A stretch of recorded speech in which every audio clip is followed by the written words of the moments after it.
when this program is going to be. Now today I'm supposed to be talking about the Hindu response to climate change, specifically about a brand new initiative, which is the Green Pilgrim Cities Initiative. But I have been asked by several people to say a few words or say something about other work that I'm doing, and I was actually came into this, I wouldn't say business, but this activity began with my involvement in Sri Ram Sethu, Save Ram Sethu Campaign. That is where I'm actually known for. When they say Kusum Vyas, automatically my name is connected to Save Ram Sethu, because I've been so actively involved in Save Ram Sethu Campaign. People ask me, how did I get into this? What is the inspiration behind it? Well, let me tell you, I'm born in a staunch Hindu family in East Africa. I'm a third generation of Hindus born in East Africa. My ancestors came from Kathiawar in Gujarat. We were raised as Hindus and very proud too. But one of the fascinating things that I found as a child were listening to stories from Ramayana. And in my mind, I imagined India as a land where, if I ever went to India, I would find Ram, Lakshman and Sita on the streets. This is as a child, this was in my imagination. I had always envisioned Ayodhya as a place where there would still be those chariots and the palaces that I saw in the very first film that I saw about Ramayana was Sampurna Ramayana. And that was the Ayodhya of my imagination. And as I grew older, and my interest was very much vibrant, I never missed opportunities to attend Sundarkand, and there were plenty of that. And around 1999, when I was living in Abidjan, Ivory Coast, where my husband worked as a diplomat with the World Bank, I saw a very interesting documentary on BBC. This was about a British researcher doing research in Cambodia, where she had tracked via satellite the Angkor Wat temples in Cambodia. Angkor Wat temples are Vishnu temples. One of the things that she discovered, and this is the first time this was found by a British researcher, was that under these ancient temples was an intricate system of water tanks and canals. Further research revealed that the king had actually constructed rainwater harvesting systems so many centuries ago. This king had thought about rainwater harvesting and built intricate system of canals and water tanks. And water tanks were located at various levels. It wasn't just one single water tank. And the idea was that the water from these canals were irrigating the extremely rich fields, rice fields. Cambodia in those days was a very, very rich nation. And of course, their glory diminished when the crops failed and they were attacked by people from Vietnam. But the fact that they were able to find this via satellite by British researchers, I was fascinated with the story. Later on, around the same time, a few months later, I saw satellite images of the Gulf of Mannar on a documentary showing what we know as Ram Sethu, underwater bridge, which the Westerners call Adam's Bridge. What this did to me was actually revive my fascination with Ramayana, because what we Hindus had believed for centuries, Prabhu Ram had built Ram Sethu to cross the ocean that lies between India and Sri Lanka to rescue Sita ji from the clutches of Ravan. Now, today, or rather for the last 100 years, the Ram Sethu is not visible to the naked eye. It is sunken, it is underwater. But for centuries, Hindus have continued to offer prayers at Ram Sethu. It is one of our sacred dhams, Rameshwaram, Ram Sethu. And prayers are regularly offered there, but although it is invisible. Now what these satellite images actually did was validate the Hindu belief that there indeed Bhagwan had built, Bhagwan Ram, Prabhu Ram had built Ram Sethu in Treta Yuga. Was it Dwapar Yuga, right? Treta Yuga, sorry. So But around 2004, I started reading reports. I didn't pay much attention. It was just something that I kept at the back of mind. But in 2004, I started reading press reports that the government of India was planning to build a ship canal that would go through the Gulf of Mannar. And at that time, there was I didn't hear anything about them going through Ram Sethu. But in 2005, the project was actually implemented. That's when the news started coming out that the canal would actually go through Ram Sethu. And that construction plan involved breaking through Ram Sethu. This actually shocked me, that the government or anybody should have to break Ram Sethu. It was a shocking discovery for me. What shocked me even more was the fact that there was total silence across the world. The Indian media was silent. I didn't hear a single word about this in the media. And that was shocking, because when the Taliban destroyed the Bamiyan Buddhas in Afghanistan, there was an international uproar. And how come the world was silent? And so silent were also the organizations in India, the Hindu organizations. As a Hindu who is born and brought up outside of India, I feel that the government of India is a custodian of my religious heritage. And I was not going to sit back and let this happen. So as I felt that a response was necessary, and I contacted other Hindu organizations outside of India. I got in touch with leaders from Trinidad, Tobago, Guyana, Mauritius, in Bali, Europe, Canada, South Africa, Mauritius, Mozambique, Madagascar, everywhere. We formed a coalition and we issued a press release from London. Now the psychology is that anything that comes from outside, from the West, the Indian media is going to pay attention. That was our logic. And indeed, it turned out to be true, because the minute our press release went and it hit all the major Indian newspapers that there is a Save Ram Sethu campaign launched from outside of India, mostly made up of NRIs. And incidentally, I want to mention here that this was done in cooperation with leaders within India also, the Hindu leaders. And this is when the media picked up, and after that, of course, various movements started in India, protests started in India, and a lot of people took up the issue in India and ultimately ended up in the Supreme Court, where the government also said, oh, there is no such thing as Ram, it's a myth. And that was not acceptable, and they went to court. During the court hearings, our campaign, we called on thousands and thousands of people to call the Prime Minister's office, to call the Supreme Court Justice. And I'm proud to tell you, within like 24 hours, 3,000 letters, 3,000 faxes were generated through our website to the Supreme Court Justice. Of course, with the help of local people over there, the Supreme Court ruled that they should try and find another alignment. They cannot break Ram Sethu. Now,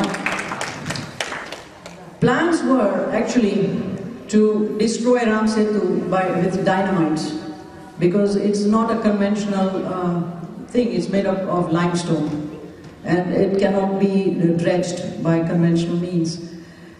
Now, our campaign was based on not just religious concerns, but there were other side of the coin was the massive environmental concerns. The Indian government had an environmental impact assessment which was awfully biased. It was totally slanted, and it was a whitewash. It did not take into consideration the rights of the fishermen. It was not an independent environmental impact assessment. So our campaign called for the Indian government to redo an environmental impact assessment, and using this time an independent organization. Now I would like to talk about the environmental aspects of the Gulf of Mannar. First, if they decide to dredge the canal, and I think you've heard about dredgers that came there but broke down and couldn't dredge. The reason why they broke down is because you cannot dredge limestone. The floor of the Gulf of Mannar, where they want to build the canal, is actually limestone. It's not traditional sand. So naturally the dredgers broke down, and they're going to use special dynamite. The other thing is that should they decide to cut through the limestone, limestone is vesicular, that means it means it's hollow, and the water is going to seep through the limestone. Eventually what will happen is the salt water from the Gulf of Mannar will seep through into the groundwater supply of southern India and salinate the entire freshwater supply of South India. That means the crops will die and people will run out of fresh water, potable water. But Sri Lanka being a smaller place, a small island, it would actually desalinate the entire water supply, the fresh water supply, and the country, which is already poor, would completely be wiped out because there will be no vegetation would ever grow there. There are so many other issues. Also, one of the things that has not been pointed out, and I'm going to come back to you, show you some interesting slides, is that Ram Sethu, in scientific term, in engineering term, is actually what they call a breakwater. Any engineers here who deal with water resources or ocean engineering or ocean structures will know what a breakwater is. Prabhu Ram was also a scientist. Breakwater, Adam's Bridge, if you want to call it that, or Ram Sethu is actually a breakwater which separates the water of the Gulf of Mannar from the water from the Bay of Bengal.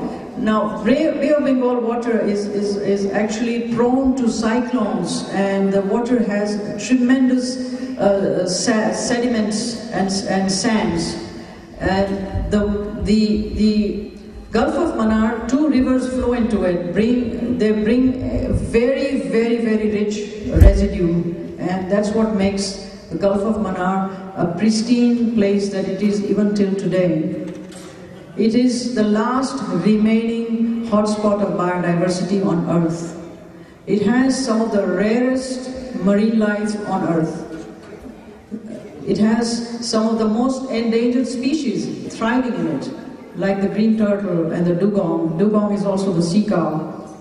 Has the largest variety of sea snakes found anywhere in the world. It has underwater seagrass meadows, largest meadows on Earth. This is unknown to the rest of the world. And in addition to that, it has also got what the United Nations calls a biosphere, which is a UNESCO project, which is, because it is of its ecological value, it has been declared a biosphere. Under United Nations conventions, India or no government or nobody is allowed to actually invade a biosphere, and the Indian government is saying that this ship canal will have no impact on the biosphere because it's 8 kilometers away. But you know what an accident can do. The oil spill, it can destroy, anything can happen, and pollution from ships. So this is a very foolish thing to do in any way, to build something through a biosphere. So there are several reasons. These were all put forward. And in 2009, in November, we had a 2-day meeting in London. And by then we changed our campaign from Ram Sethu Campaign to Gulf of Mannar World Heritage Site Campaign, because we decided that nothing should be built there, even with a new EIA, and we asked the government of India to stop this project, put a moratorium on this project, and to nominate the Gulf of Mannar as a World Heritage Site. Now, to qualify for a World Heritage Site, a place or a thing should have either high cultural value or scientific value. In the case of Gulf of Mannar, it has both.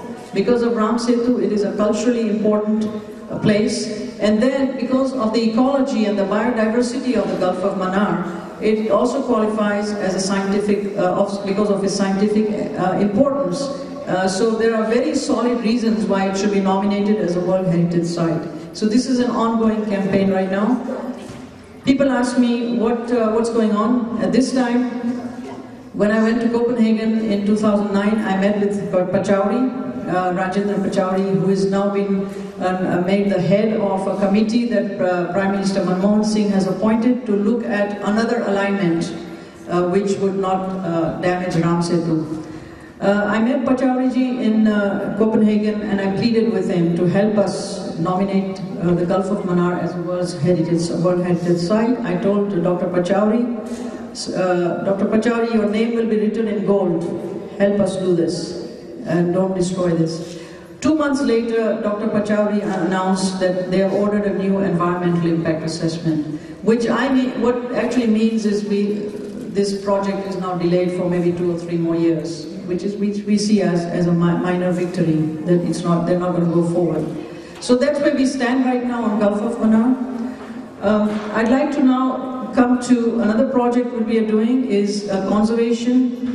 As you know, that most of the species are dying, a lot of species are disappearing every day. One of them is the Gharial, and everybody knows what a Gharial is. It's a crocodile with a long pointed snout, which is only 200 are left in India now in the wild. They've become extinct in other places.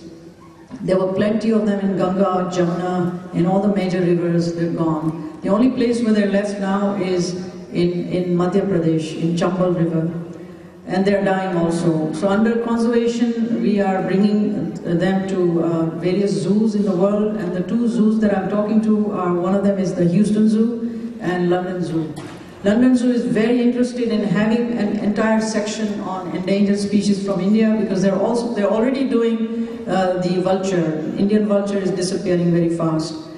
So they've got a section on the Asiatic lion and now Gharial. Houston, which is the 4th largest city in this country, they have a zoo. They've already allocated me a 1/4 acre to bring Gharial. So we are bringing 4 Gharial to Houston Zoo. And this is a pretty prestigious project for any zoo to have an endangered species. So we're working on that.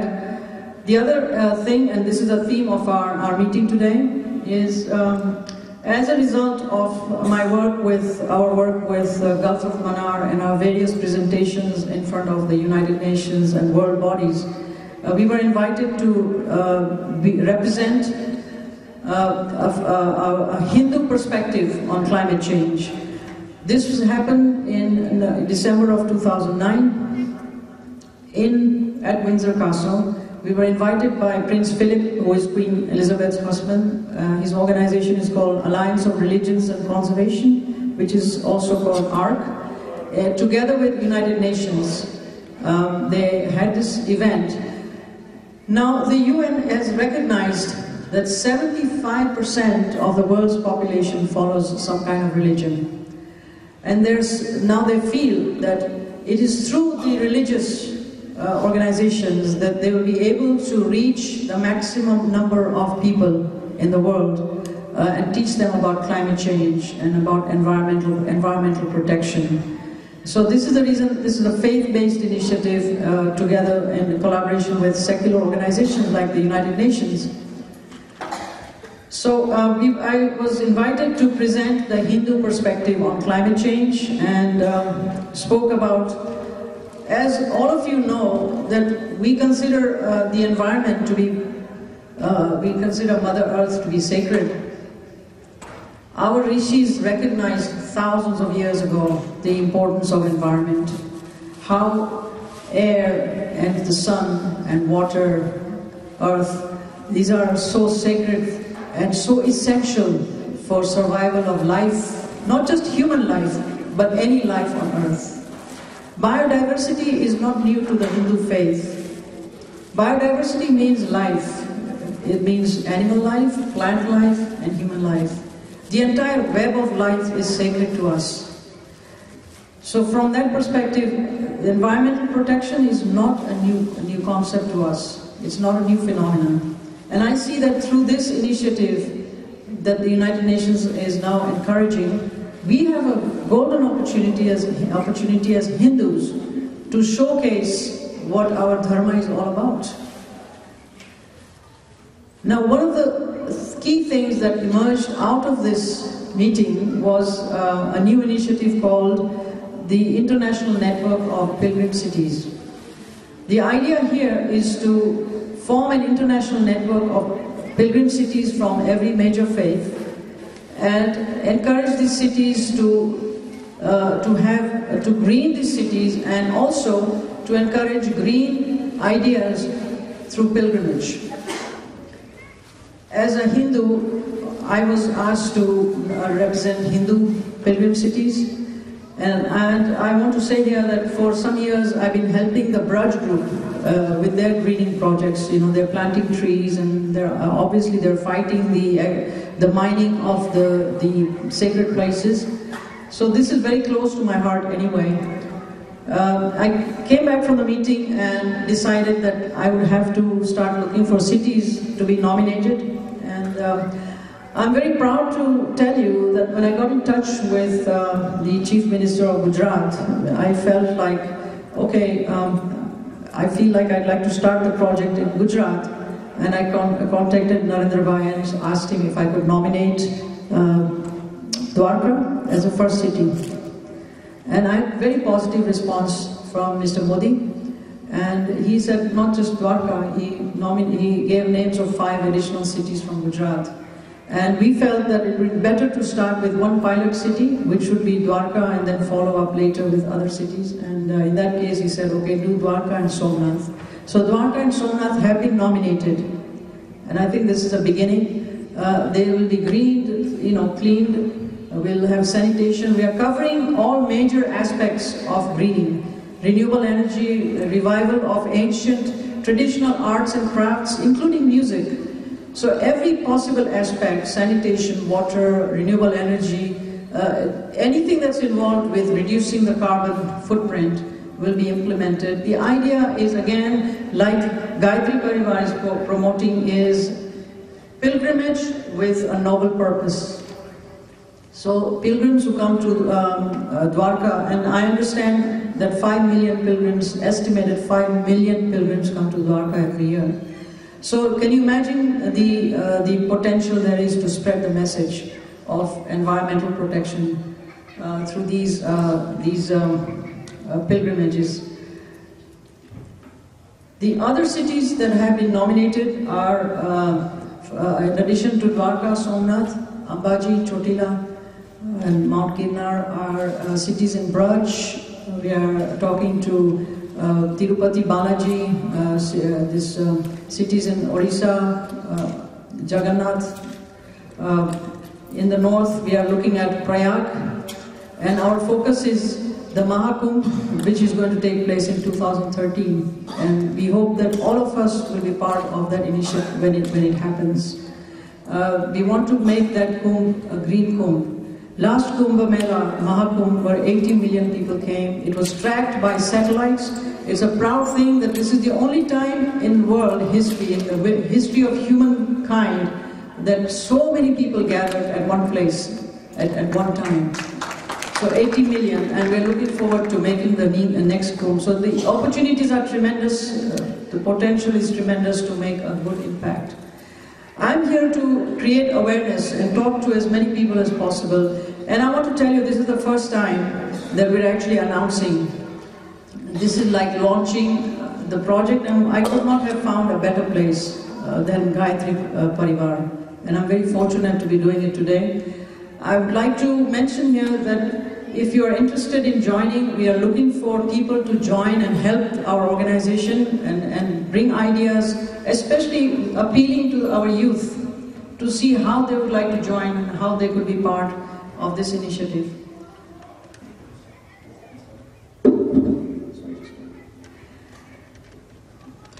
Now, I hope that I can take some questions at the end of our presentation. And sorry about that. Now, why do you think we should be involved? Again go back to Ramayana. When Prabhu Ram went to the forest, he was banished for 14 years. He went to Chitrakoot, where a rishi over there asked him, Valmiki ji said, why don't you make this your home? People who are familiar with Ramayana, please go and read Ayodhya Kand, and especially references to the forest, and how it is described to Prabhu Ram as to why he should make Chitrakoot his home while he's in the forest. It is fascinating. The description of the wildlife, for example. Prabhuji is told, there are tigers here, there are lions here, there are elephants here, there are bees, beautiful flowers, butterflies, vivid description of the forest, vivid description of the life, the wildlife, the birds, the chirping of the birds. When you think about it, just think of who wrote those things so many centuries ago. What kind of thinking that person must have had? Because this is biodiversity that they're talking about. They're convincing Lord himself, make this your home. This is a rich place. Ramayana is full of beautiful references to Mother Earth, to the rivers. In Ramayana, the forest, the entire volume is replete with wonderful expressions about the rivers. Rivers in Ramayana are sacred, the mountains are sacred, the hills are sacred, we have sacred trees. What were they talking about? They're talking about the richness of biodiversity, the sacred biodiversity, which today all international organizations are recognizing. But this has been with us all along. So time has come now. I feel very strongly about this, that we need to come out with this information and share it with the rest of the world. Thousands and thousands of people are turning to yoga, for example. We didn't send out a single missionary. What is yoga? It's nothing but a form of Hinduism. It's a Vedic practice. But did we send out any missionaries? They're coming to us to teach, to learn yoga, meditation.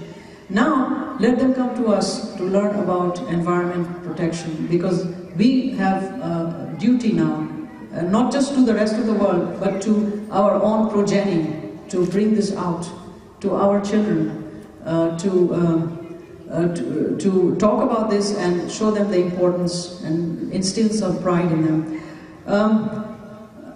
I would like to now conclude at least this part, and I want to show you some of the slides I've prepared, and I'll go quickly through that, so you have an idea of some of the work, and then obviously we might have some time for some questions. But once again, pilgrim cities, talk to me at the end of this if there's interest, and I'm going to show you some stuff that I prepared.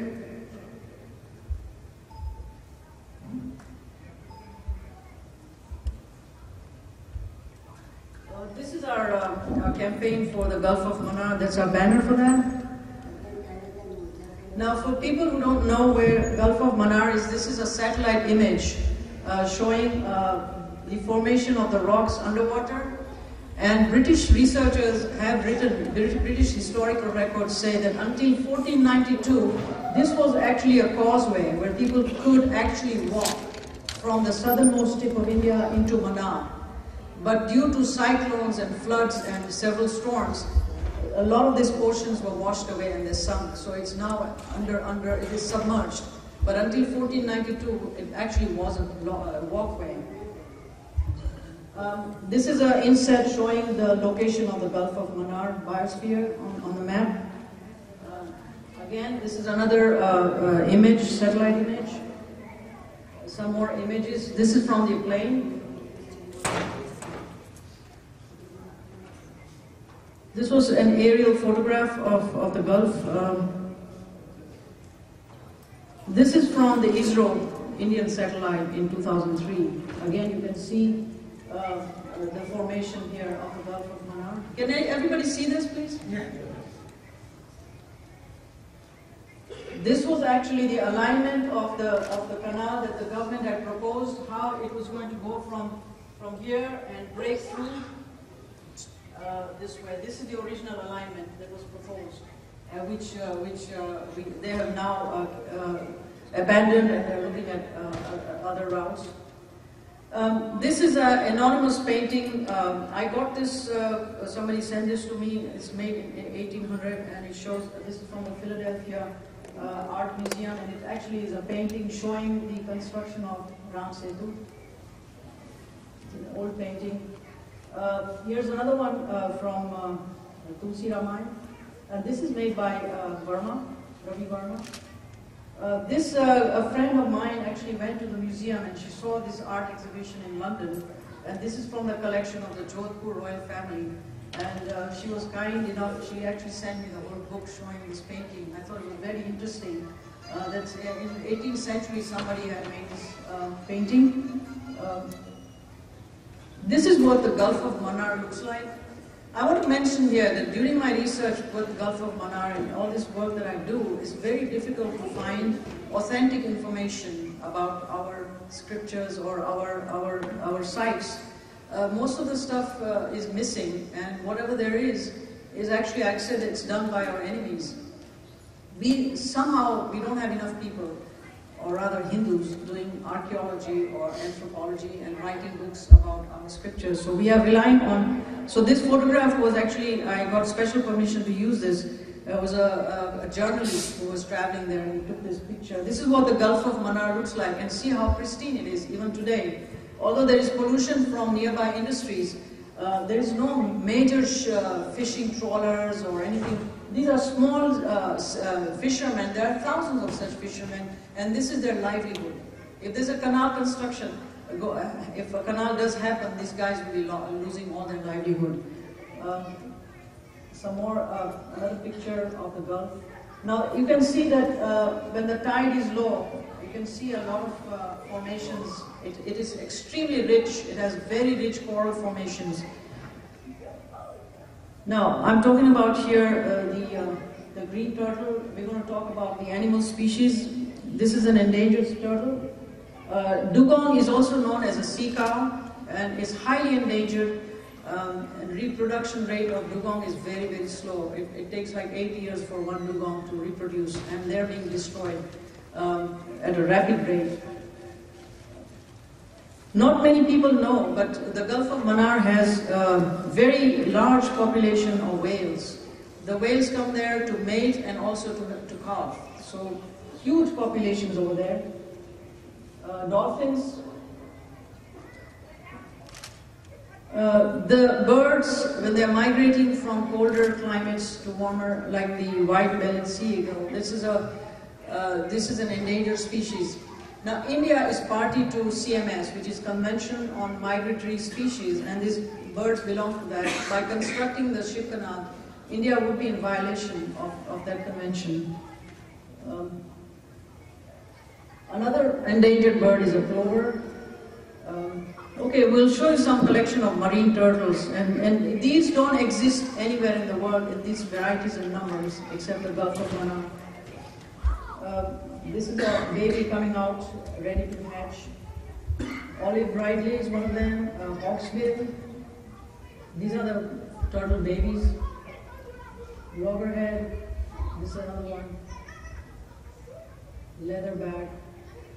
Okay, we work with a Marine Conservation Society of UK, and one of the projects they do is they tag these turtles, these tortoises. When they come, they actually come to the southern coast of Sri Lanka to lay eggs, and then they put satellite tracking on them and watch and track them as they go back. And I'll show you the tray. Can you see how they come and lay eggs here? Invariably, they go back into the Gulf of Mannar. Quite a few of them end up in the Gulf of Mannar, which is their home. And if you destroy the home, you're going to destroy this endangered species. Okay, one of the things why the Gulf of Mannar was so famous for so many centuries is because of the pearls. Pearl diving in the Gulf of Mannar is an indigenous culture. It has been passed down from one generation to another. The early Egyptians, the early Romans came to the Gulf of Mannar in search of pearls. Queen Elizabeth I, who loved pearls, and she wore pearls in her hair, she has pearls in all her clothes. You can see all these pearls she has. These pearls came from the Gulf of Mannar. This is one of the jewels from the museum. The Queen Barbara of Lithuania, just look at her pearls. Can you imagine? And these came from Gulf of Mannar, which was legendary for its pearls. The Nizam of Hyderabad is 5th on the Forbes list. His net worth is listed at $210.8 billion US dollars. Bill Gates is number 20. Nizam is number 5. His jewels are valued at 250 to 350 million by Sotheby's. Okay. His diamonds and his rubies and pearls come from the Gulf of Mannar. And I got this information from, okay, it is believed that the entire collection of pearls in the Nizam's collective collection could fill up an Olympic-sized swimming pool. This is from a Time magazine on February 22nd, 1937. I have quoted this verbatim. This is the cover, the story from 1937. Where do you think these pearls came from? Mannar. This is one of the jewels from Nizam's collection. Another very famous pearl necklace is the Baroda pearl necklace. It was commissioned by the Maharaja Khanderao Gaikwad during the early years, between 1856 and 1870. Now, the reason why the Gulf of Mannar pearl is so popular is because the luster, the sheen, doesn't go away. It's almost permanent. It's a much sought after pearl. So here's some more pictures of the Sayaji Rao wearing this. It's a 7-string pearl necklace passed down from him to the Pratap Singh, the current Gaikwad. This is a replica, or rather it's a jewelry, Mughal jewelry from the Mughal period, and this is in a French museum. You can see those Gulf of Mannar pearls in there. The other thing is, we have Shankha Chakra Gadadhari Bhagwan, and the Shankha he is carrying comes from the Gulf of Mannar. The only place on earth where you can get Shankha. And Shankh is very sacred to us. In Bengal, no marriage can take place without bangles made from the Shankha, and we all know that. So this is Lakshmi conch, Vishnu and other conches, which are only found in the Gulf of Mannar, and with the construction of the ship canal, we'll lose this forever. Lakshmi conch, another showing our Lakshmi ji carrying that. Again, the Valampuri is extremely rare. A genuine Valampuri can cost up to $70,000 today. So that's from the Gulf of Mannar. Here we see Sri Krishna and Arjun playing the Shankh. Of course, we've gone over the current situation. It's with the Supreme Court. Here's my meeting with Dr. Pachauri in Copenhagen. I'm going to skip this one because I think we are a little bit short on time, but I just want to quickly mention that we have followed the story of the oil spill on the Gulf, because I live in Houston and it's very close to us, the Gulf where BP oil spill. Now, can you imagine something like that happening in the Gulf of Mannar? Should there be a shipping lane? Does the Indian government have contingency plans? None. It's not mentioned at all in any of the reports. So it would be devastating, not just for the marine life, but the entire population living on the shorelines. Recently, the British public pleaded with, and they had a campaign sign, and it was like 250,000 people, appealed to the British government to declare the Chagos Islands as a protected area because of its rich biodiversity and its pristine nature, and the government agreed. So no new construction, no harbors, nothing can be built around this place. And if it can happen in that island, it can happen also in Gulf of Mannar, but we all need to work on that. This is okay. I'm going to very quickly talk about our Indian biodiversity, starting with the sacred monkey. New discoveries in India every year. The Indian one-horned rhino is endangered, but see, because of its the value of its horn, look how he's suffering. The Ganges Ganga dolphin is dying. Here's a rescue effort to save them, and the fishermen, of course, they get caught in these nets and they're disappearing. The sacred dimensions of biodiversity. I want to talk about biodiversity being sacred. The Indian vulture, which 97% of the vultures are gone, they're dead from India. But remember Jatayu in Ramayana, that is a sacred to us. Here's a nice picture, a rendition somebody sent me from UK, Jatayu in all his glory. That's the title of this one. Here's another one, Jatayu attempting to rescue Sita from Ravan. These are artist depictions. The Indian vulture is dying because of this drug that is used somebody just mentioned as a pesticide in the farms, and the cows eat this, and the vultures eat the carcasses of the cows, and they have disappeared now. I have some good news. The vulture conservation program in Haryana, in June 29th, 2 babies were born in captivity. That's good news, because anytime there's new birth, I'm happy.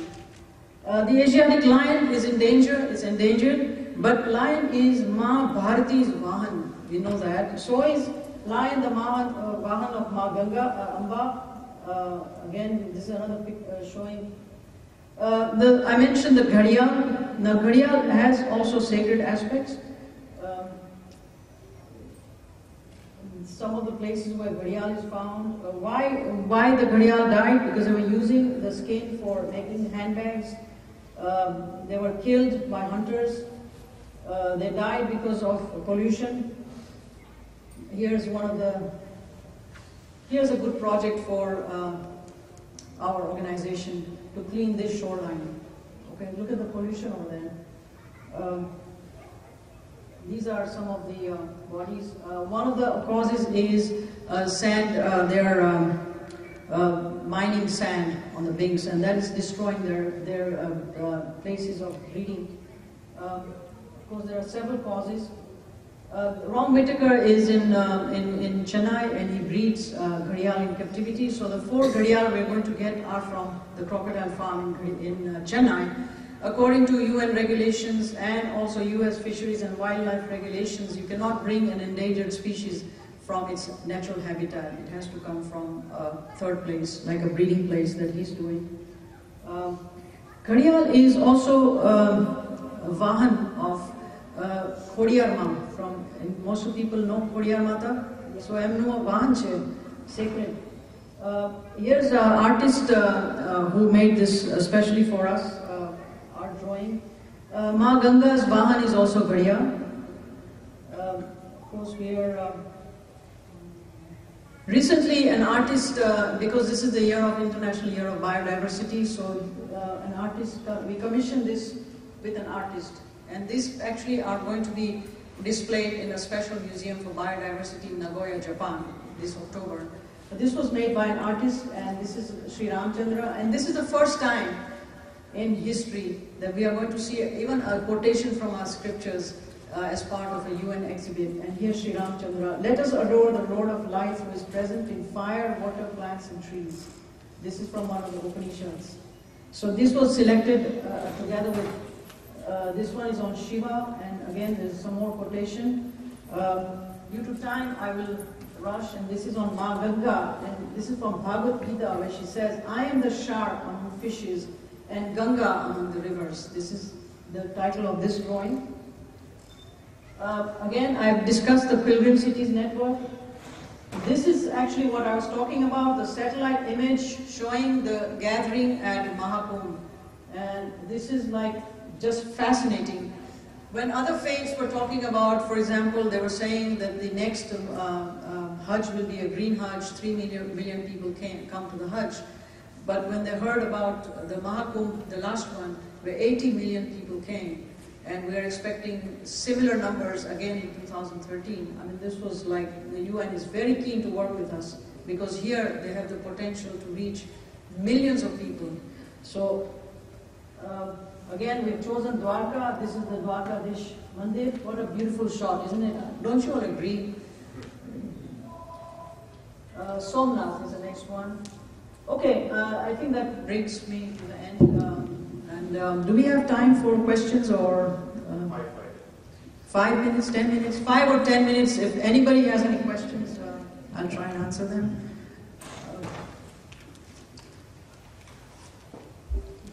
Yes, ma'am. How much of the Ram Sethu has been actually destroyed by the Indian government? I know that they actually started this big road into destroying it, and I just wanted to know how much of it has actually been dislodged. Yeah, that's a very good question. They actually started dredging, but they hadn't quite reached Ram Sethu because the dredges broke down when they reached the limestone area. And we don't have any credible information. There are no photographs. That area is out of bounds there is shoot on site, so nobody's allowed there. We have no independent verification. But to the best of our knowledge, they have not yet touched Ram Sethu.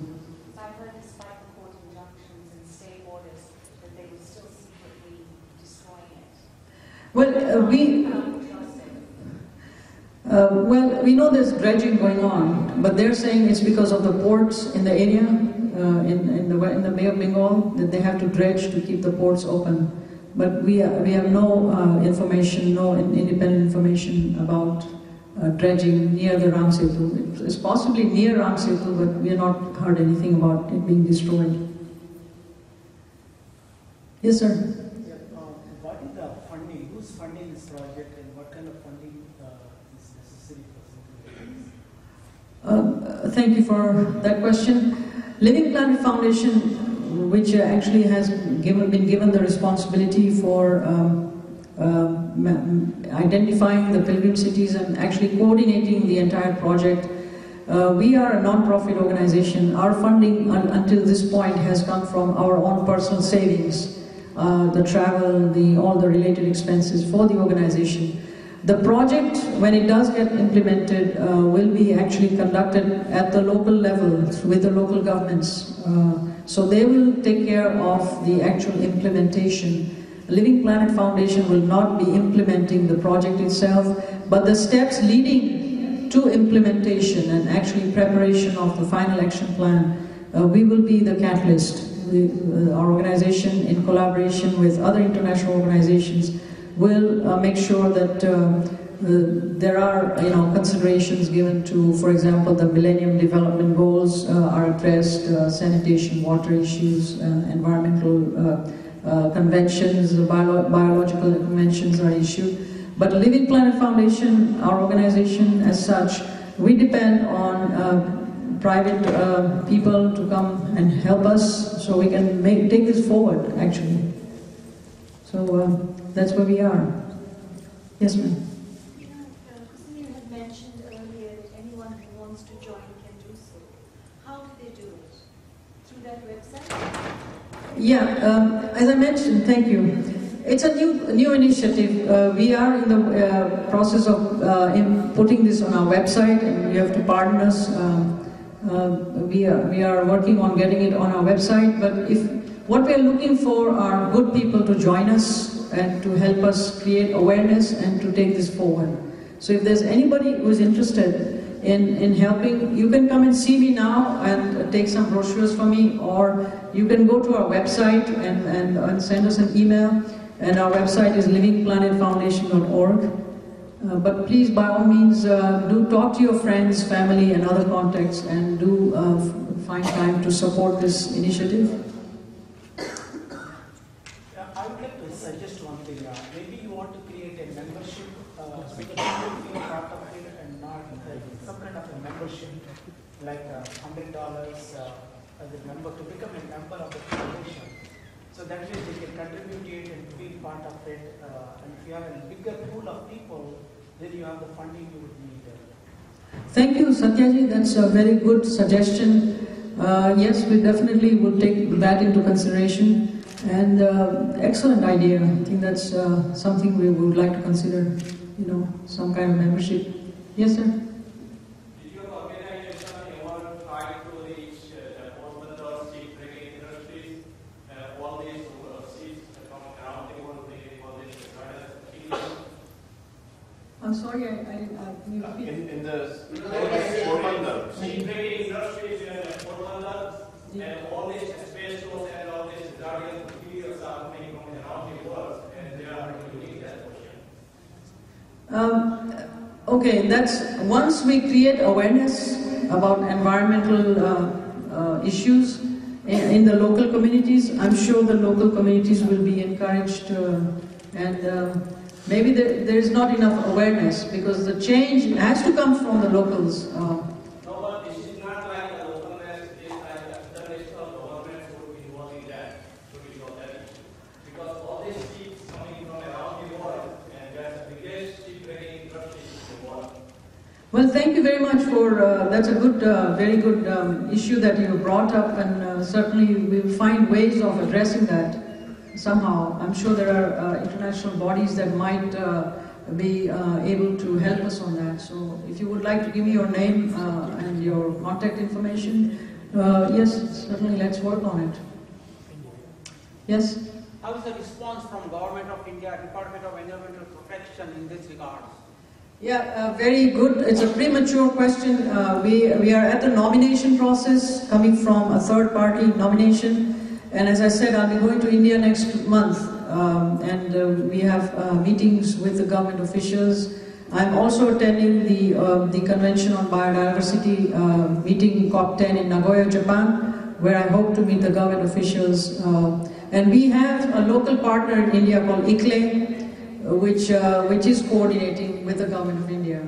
So it's all in the works right now. And I'm sure the government, this is a good initiative, it's a positive initiative, it's going to bring positive change. So we do not expect any kind of problems. And there are so many projects going on right now, as you're aware, and so much cleanup is going on, like the Gayatri Parivar itself is engaged in so much of this positive work.